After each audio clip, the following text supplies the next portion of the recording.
Hello and welcome to 10,000 Stitches Podcast, episode 36. This is a weekly chit chat all about the joys of sock knitting. My name is Andy and I am tired today, so I apologize if once again I'm a little off my game. I'm just plumb tuckered out, I guess is how I'll put it. But yeah, so this is a sock knitting podcast. My name is Andy, and if you wanted to find me on the interwebs, I am on Instagram, Twitter, and Ravelry as Purlbug, P-U-R-L-B-U-G. That's how tired I am. P-U-R-L-B-U-G. So that's Instagram, Twitter, Ravelry. Although I'm going to talk about this a little bit later. The Instagram and Twitter I am kind of taking a break from, but I'll talk about that later.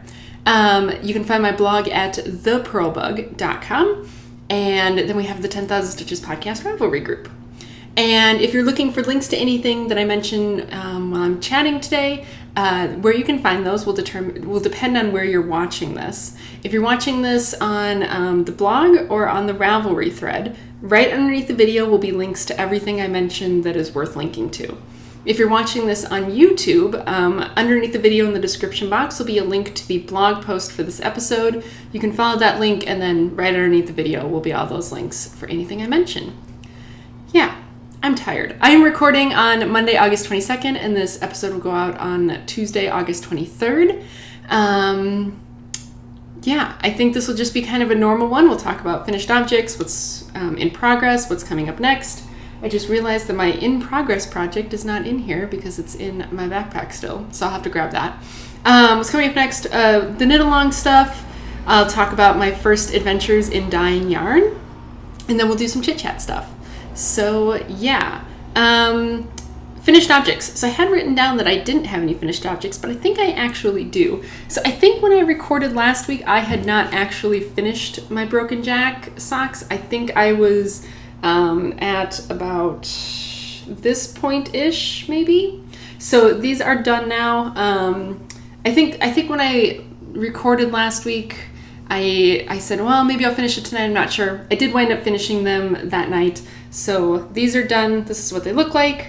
Like I said, the pattern is Broken Jack, and these were knit on US size zeros, which is a 2mm needle. The yarn is Knit Picks Felici, and the colorway is Time Traveler. So that's what they look like. I am super duper loving them. I just can't even. Like, this was the perfect project for this yarn. I've mentioned before, like, this colorway of Felici I just had wanted for so long and couldn't get a hold of it because it just wasn't available, and then I finally got some, and I am so glad that I picked this pattern to use my Time Traveler on.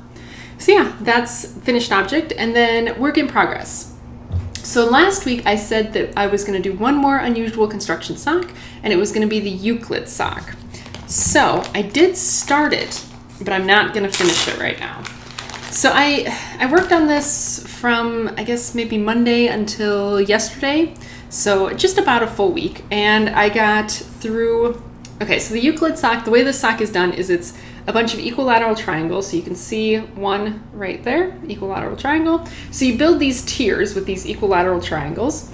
And so you do a leg tier, which is done. You do a heel, and then like a heel tier, like kind of like the front of the foot. So this is kind of what the next tier looks like, is the front of the foot. And then you do your heel, and you do a triangle for a heel turn, and then you do a foot tier, and then you basically do, you knit until you are ready to do your toe. So I am at the point where I had started on the foot tier. I have 2 triangles of the foot tier done, and I am putting this away to hibernate for a while. I like it and I hate it at the same time. So basically the way this is made is it's made using these triangles, but each triangle is separate. So you basically knit a triangle, cut your yarn, knit another triangle.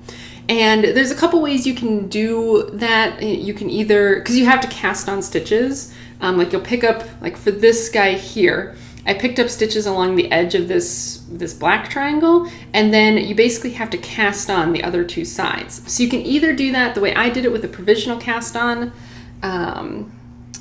so then you get a really super nice clean edge later, which you do. Like, it is totally worth it because you get that really nice edge between triangles, but it's a lot of work.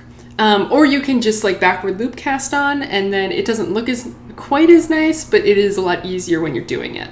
So I kind of committed to the provisional cast on. I don't love it. It's just a lot of work, very fiddly. But just like in general, this I don't know. I just wasn't loving it. You know, I was trying to do it with 2 circulars, which you can totally do, but it's not like, it's super awkward with 2 circulars because you're trying to knit a triangle with 2 circulars. So I actually wound up going out to Joann Fabrics and I bought a set of US size 1 double points. And I tried doing it with, you know, a double point on each side, and that wasn't fun either. So I just, in general, and it's not that the pattern isn't good. Like, it's a well-written pattern. You know, it produces a nice looking sock. It really does cool things with self-striping yarn. I just, like, right now, I just don't want to work on it. You know, I was like forcing myself to do it. I was like, oh, fine, I'll do another triangle. And that just isn't the attitude that I want to have about my knitting. So I decided, you know what? You know, luckily, like, because it's, you know, you cut your yarn after each triangle, it's not as if it's taking up a pair of needles, like my little cable knee-highs are doing with my US size 1.5s. So, you know, I can just leave it here. I have a little baggie. I put in, you know, the pattern so that I can come back to the pattern later. I put in the rest of my ball of yarn, my label, my crochet hook that I was using. So everything's in here and I can come back to it any time, but I just am not wanting to do it right now, and so I'm just not going to force myself to keep doing it. So this one is going to hibernate for a little while, but you know, I wanted to show that I had been working on it, and it's a really good pattern. Like, I definitely think this is maybe a good pattern for like a sock that you just pick up and you knit a triangle every so often. I don't think it's like a good pattern for someone who's like me and is a super monogamous knitter, because just the process is not that enjoyable. I think it's much better if you have another sock that you can work on and you come and you do a triangle and then you go work on something else and then you come back and do a triangle. I think that's really what that pattern is best for. Or maybe it's just me, who knows? Maybe I just don't like the pattern very much.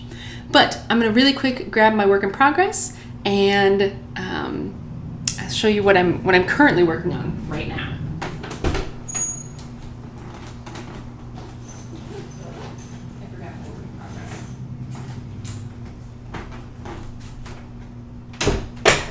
Okay, so my work in progress, because I kind of gave up on the Euclid sock, I decided that, you know what, I'm just kind of done with the unusual construction socks.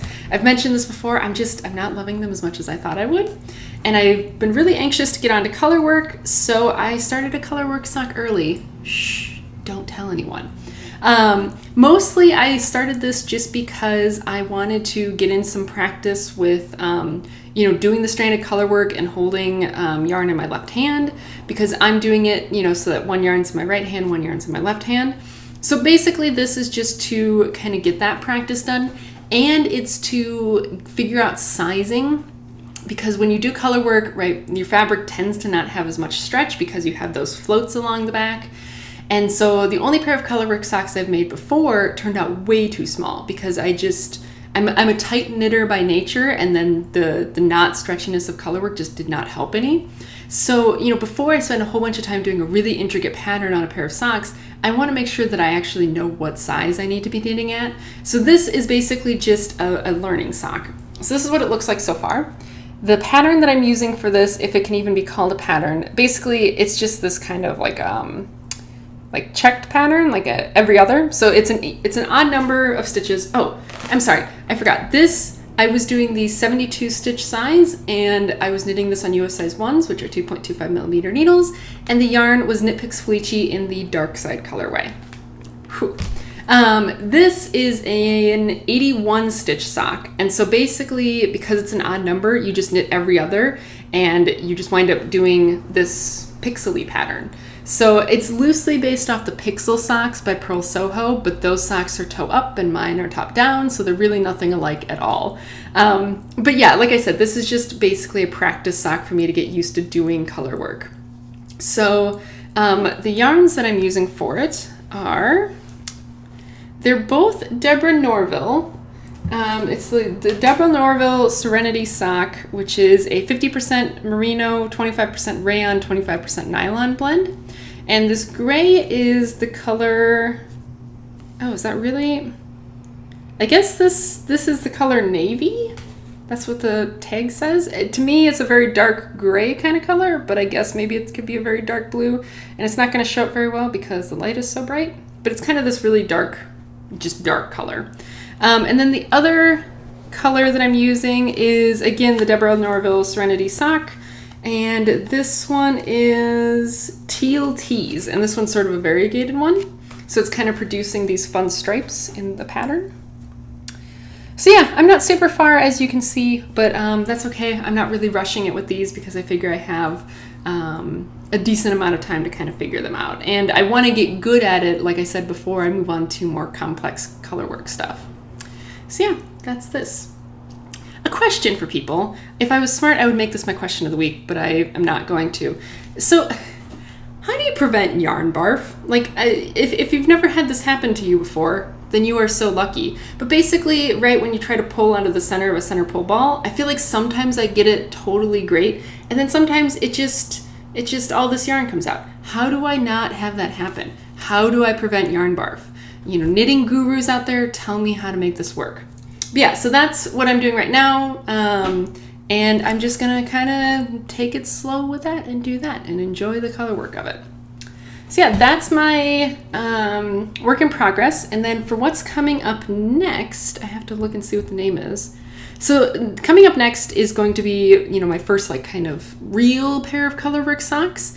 And the pattern that I'm going to be doing is Fireweeds because it's a top-down pattern and it's free, and everyone says that it's a really good pattern and that it fits really well, so I figured that would be a really good place to start with. And I will show you the yarn that I'm going to use for that a little bit later because it's a hand-dyed yarn that I did all by myself. So yeah, Fireweeds is going to be my next pattern, and that's really what's going to kick off the color work stuff. So let's talk a little bit about the knit along. We are at the point where, well, when this episode goes live, there will be a week left in the knit along. As per the usual, I will shut it down. I will close the threads on the morning of September 1st. That's typically how I do it because that way I just know that like I don't have to worry about time zone things. Like everyone gets a chance to get in before the end of the day on the 31st. Yes, there's 31 days in August. Yes, 31st. So whenever I wake up on September 1st, I will close the thread and draw a winner and all that. So as of right now when I'm recording, we have 12 finished objects. I think last week we had 6 maybe when I recorded. I'm not sure if I wrote it down. No, but I feel like we didn't have very many. So we definitely have had a lot more come in. I'm hoping there's a few more that come in, you know, before next week, but yeah, I realized that this knit along just wasn't everyone's cup of tea, and that's totally cool too. So I will recap the prize really quick in case you missed it last week, but the prize is going to be this cute, super adorable project bag with little sheepies on it from oh my gosh, I think it's Jessalou, stitched by Jessalou. I'll link to her shop. And I don't think I showed this last time, but it's super bright and yellow and cute on the inside. And then a skein of yarn from PhD Yarns. And this is one of their Quantum Dots colorways. And this is colorway 11. And this is a 80/20 superwash merino nylon in this super beautiful kind of blue-green colorway. It's not, I mean, it's dark, but it's not quite as dark as it's showing up on camera. Maybe that captures it a little bit better. But yeah, it's really pretty. I really love this skein of yarn, so whoever gets this I think will be super lucky. And I feel like it, even though it's not quite the same colors as the bag, I feel like it coordinates well with the bag. But then again, I don't have much of a color sense, so, you know. Plus other goodies that will fill up this bag, so that will be the prize for this knit along. And I will talk about all the rules next week for the next knit along, for the color work one. But I will say right now, so the next knit along is color work. I think what a lot of people think of when they think of color work is going to be stranded color work, you know, Fair Isle kind of stuff, which is kind of what I'm going to be focusing on. But if that's not your cup of tea, that's not going to be the only way you can do color work for this knit along. I am going to be kind of picking out some other patterns that I think do embrace color work. So that, you know, if you just aren't into stranded knitting or you're not quite there yet, because it's not like it's that much harder, but it is like a new technique. And if you're really new to socks, it's not necessarily something you want to start with. So I will be picking out some patterns that I think do well with color work and don't require you to do strand knitting. So if you're a really new sock knitter, don't worry, you're still going to be able to take part in this. I gotcha. I don't want to exclude anyone. So I will find some patterns that really will be fine for beginners as well. So yeah, that's knit along stuff. And then let's talk about my other super exciting, fun yarn stuff.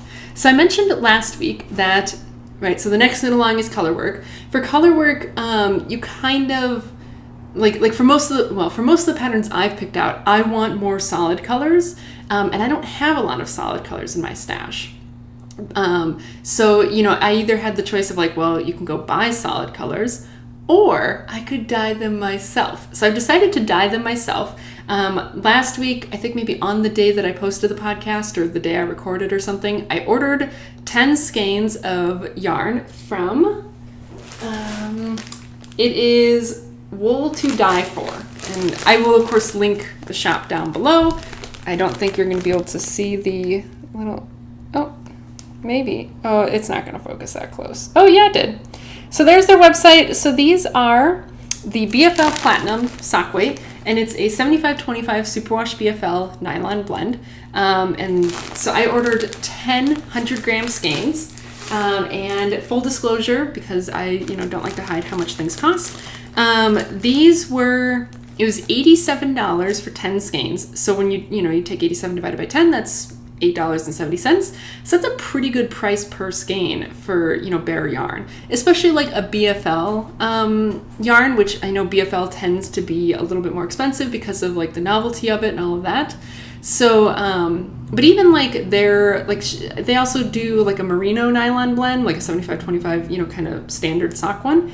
And I don't think that was like significantly cheaper. So, I mean, it's kind of, this wasn't super expensive to get BFL. So yeah, so I got it and it was super fast. So, what's really nice is this company person, I don't know how many people are involved with this thing, but they're here in Virginia, out on the western side of Virginia. So it took all of one day for it to get here, which was super great. And if you order before like noon, they ship out the same day. So I ordered it like in the morning and then got it the next day. So that was really awesome.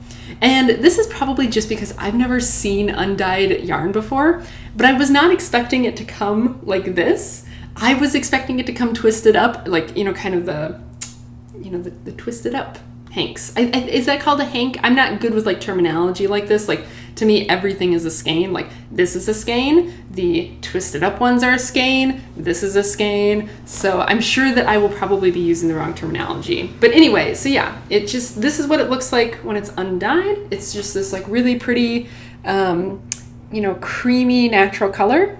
And it feels pretty similar to what I'm used to with the BFL yarn that I've handled before, in that like it's not Patton's Croy rough, it's not super rough, but it's also not merino soft. It's you can tell that this is a yarn that's going to take some abuse and be fine. So I really, really like it. I'm really pleased with it. So yeah, and then I have dyed 2 skeins of it so far. So I will link to the instructions that I roughly take from in what I've been doing. Basically, I've been dyeing this yarn with Kool-Aid, and I've done 2 skeins. I don't know if I mentioned that. And what I've been doing is the process I've been following is I will get the yarn soaking in some water kind of off to the side in a bowl. And then on the stove, I have like a big, nice, heavy cast iron pot. And I, put some water in that, and then I dump in the Kool-Aid. And then by that point, the yarn is usually decently wet, so I take that, put it in there.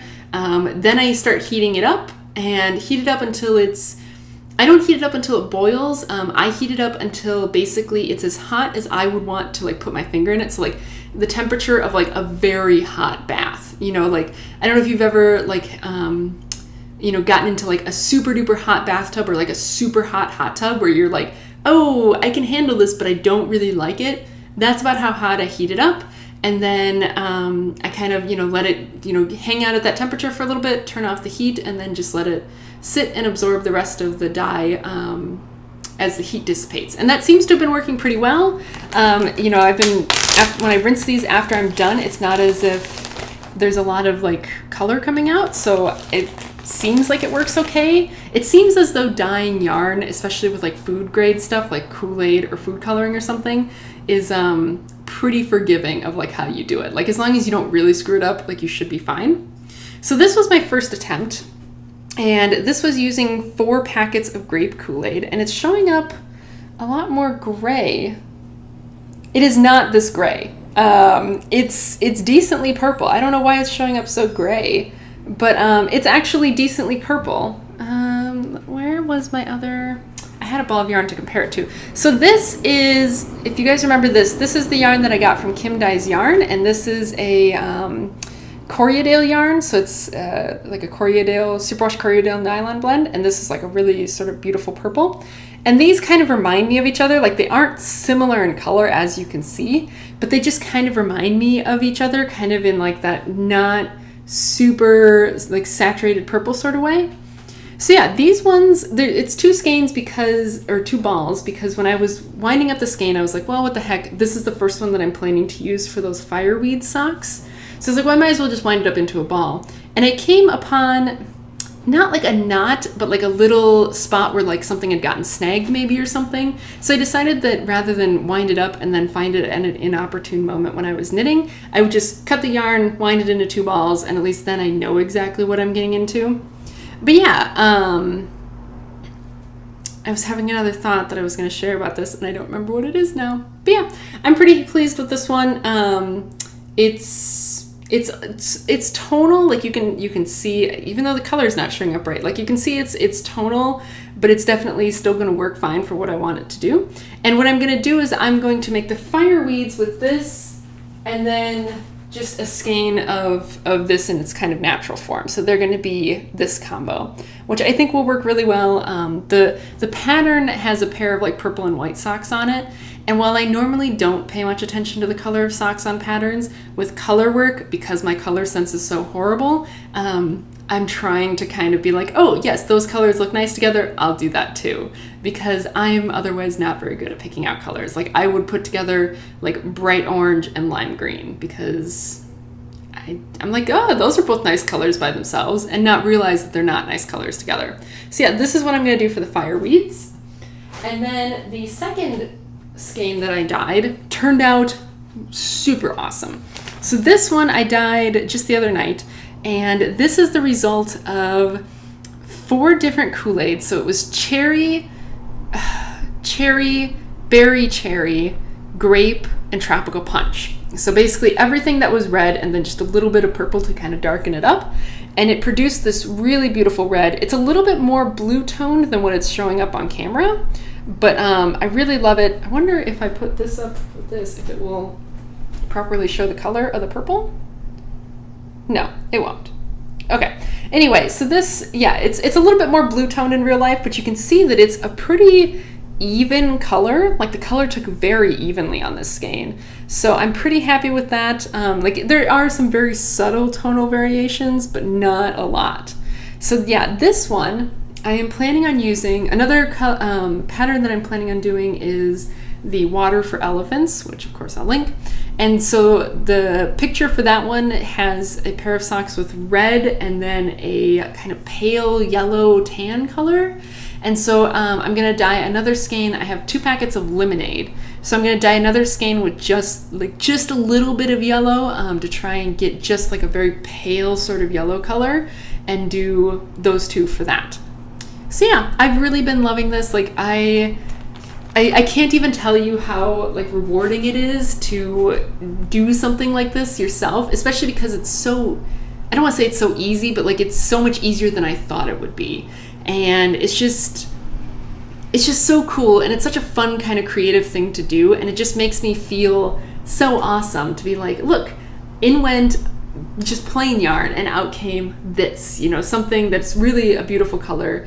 And it's kind of nice to know that like even if I don't necessarily get exactly what I wanted, as long as I don't, you know, felt the yarn or something, like at the end of the day I still have yarn, and you know, it's a different color than it started.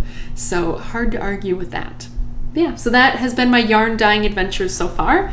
Hopefully by the time I record next week, I'll have more colors to show you. But given that I only really have like one pot that I can do it in, and the pot at most would hold maybe 2 skeins if I really tried, and I've been drying them on like a little drying rack that's hanging on the closet door over there. So like I can't really do a lot at a time. Like it's basically 1 skein at a time. But I kind of enjoy that. It's just really fun and really low pressure. And so, yeah. And that kind of leads me into my question of the week this week, which is not necessarily knitting related. I enjoyed hearing people talk about selfies last week. That was really fun. My question of the week this week is, what is something that you have done in the past week that just totally made you feel like a boss? And if you are not like a fan of that phrase, what did you do in the last week that just totally made you feel awesome and, capable and just really great? For me, that was dyeing the yarn. Like, it was just like, look at this thing that I did. I took nothing and I made something out of it. And that is just so cool for me. And it's just so much fun. And so, what is something that you've done recently, within the past week, past month, whatever, recently, that really made you feel like that?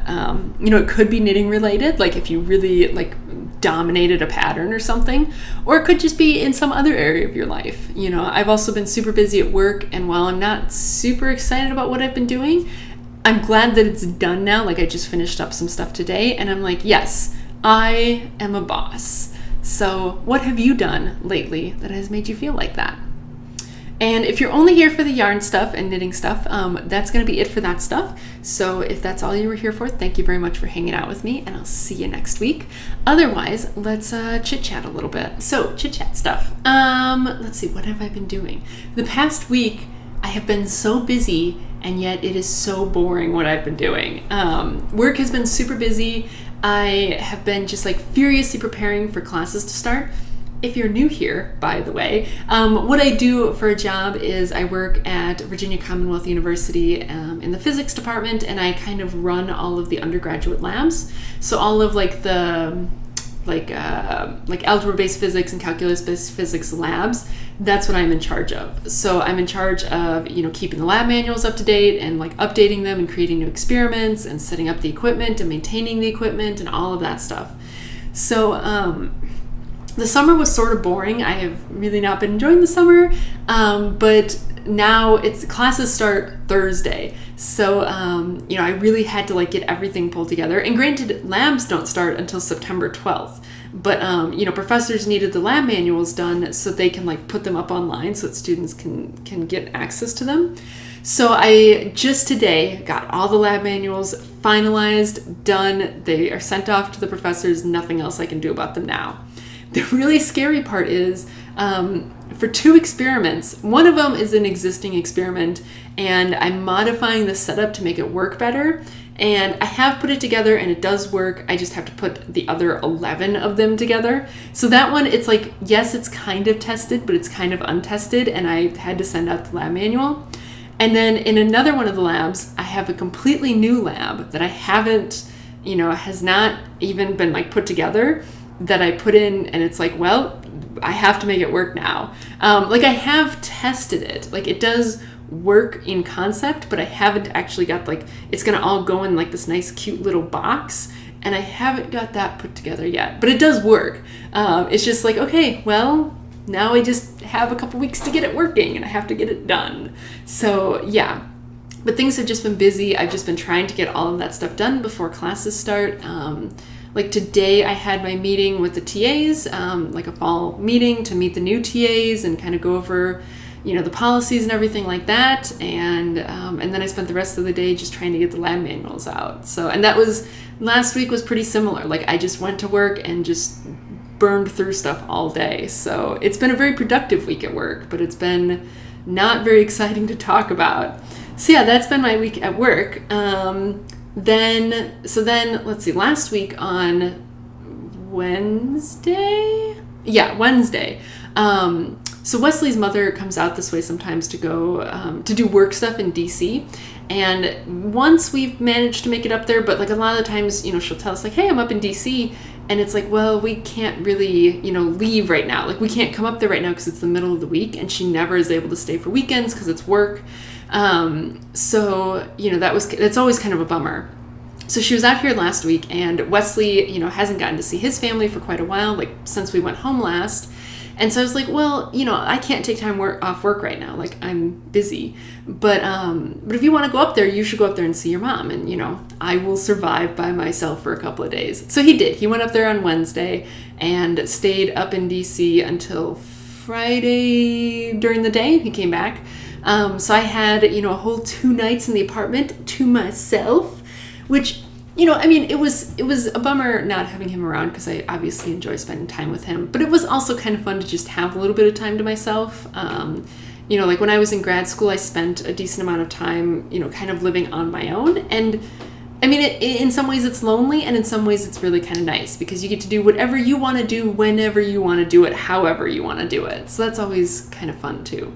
So he did that, he was gone. And then on Wednesday night, I actually got a haircut, which I'm sure you probably could tell. So I got a haircut on Wednesday night because I was just so sick of my hair. And so what I did is I went with an undercut. So this is what it looks like, just kind of normal. And then if I pull it all back, this is what the rest of it looks like. So all the sides are shaved, and then most of the back is shaved as well. But it's still just long enough on top that I can pull it into a ponytail. So this is what that looks like. And then this is what the back looks like. So I'm super happy with it. I had actually pictured something a little bit shorter, but I'm glad that she left it a little bit longer because being able to pull it up is really nice, like when I want to go to the gym and stuff. So yeah, I'm super happy with it. It's like way lighter, just like really comfy. And because my hair is so thick, like getting rid of all that hair along the sides and in the back just like lets this stuff lay so much better. So, before where I was pulling my hair up all the time, now I've actually been leaving it down a lot more because it just lays better and it's not quite so hot. So super excited to not have as much hair anymore. So yeah, I did that on Wednesday, and then Thursday, I think I finally got back to the gym. I hadn't been to the gym in like 2 weeks because we had, our trip up to DC, and then I got sick, and then it just wasn't good timing. And so, and then the gym was closed, I think, for a couple of days. So, I finally was able to get back to the gym, get a couple workouts in, and I'm trying to get like back into that routine for this semester because I just really want to be doing that. Like it's something that makes me feel good about myself and, healthy and all that. So trying to get back into the routine, but like, it's just so hard. Like it's only 2 weeks, but it's so hard to get back to it. So yeah, that was a big thing last week. And then the other thing of note, I guess, maybe this will be a short chit chat. The other thing of note is I mentioned this at the very beginning. I'm taking a break from social media right now. So Instagram, Twitter, Tumblr, I think that's the main 3. I signed out of all of them. I deleted the apps from my phone, and I am, not doing them until at least Labor Day, which is sometime in the beginning of September for those of you who aren't in the States. I think it's September 5th, maybe. So it'll give me a good 2 weeks at least to kind of get rid of that. And the reason I'm doing this, like I've done this before, where sometimes I just get to the point where I feel like I need to take a break. And, I don't want to be like super judgy on people. Like this is all, me and like my experiences. But I sometimes will get to the point where I feel like I'm just not using social media in a healthy way. And I spend a lot of time where I'm just wasting it looking at social media when I could be doing anything else. And, there's the whole like I'll be bored, but I don't want to be bored. So I will like look at social media when it's like, well, no, you should just get used to being bored sometimes, or you should read a book or something. And I feel like social media, at least the way I tend to use it, it can walk a fine line between being inspirational and being just totally demotivational. Like sometimes you look at people on social media, who are doing a thing that you want to do, but they're further along in it than you are. And sometimes that can be really good because you're like, if I just keep working at this, I will get to that point. And I think, some of it's just like each individual's personality. And my personality is that like, it's maybe 50%, yes, if I just keep working, I'll get to that point. And then it's 50%, but why am I not there right now? I want this instant gratification. And I mean, that's just a problem that I have in general. But social media doesn't help it, because you see these other people who are so much further along in what they're doing than you are. And you're like, but I want to do that right now. But you can't, because they've been working at it for 5 years and you've been working at it for, 5 days. And so, I know this rationally, but like I don't process it properly. So I realized I just need to take a step back from social media for, a week or two and just kind of see where it is that I want it in my life, see what my life is like without it, and just kind of evaluate, like, what do I want to do with this? Like, do I want this to be a big part of my life, or do I want to maybe keep it kind of pushed off to the side a little bit? So yeah, we'll see how that goes. But if you do follow me on like Instagram or Twitter, I think I did post a thing saying like, hey, I'm gone, this is why. But yeah, if you notice that I'm not saying anything, that's why. And come Labor Day, I guess I'll have to make a decision, like, what do I want to do? Or maybe it won't be like a decision I have to make. Maybe it'll just be, I'll just, naturally do one or the other. But yeah, that's what I'm up to right now. And I'm gonna finish this up because I have peanut butter Krispies out there waiting for me that I made last night, but like I made them really late in the evening, so I didn't want to eat any of them because I just wasn't hungry. And then I had asked Wesley to bring one up with lunch today, and he just totally forgot, which is fine. And so I remembered that they were there when I was walking home, and I was like, oh my gosh. And I had one before I started recording, and I want to have another one now because, they've been in the apartment for almost 24 hours now.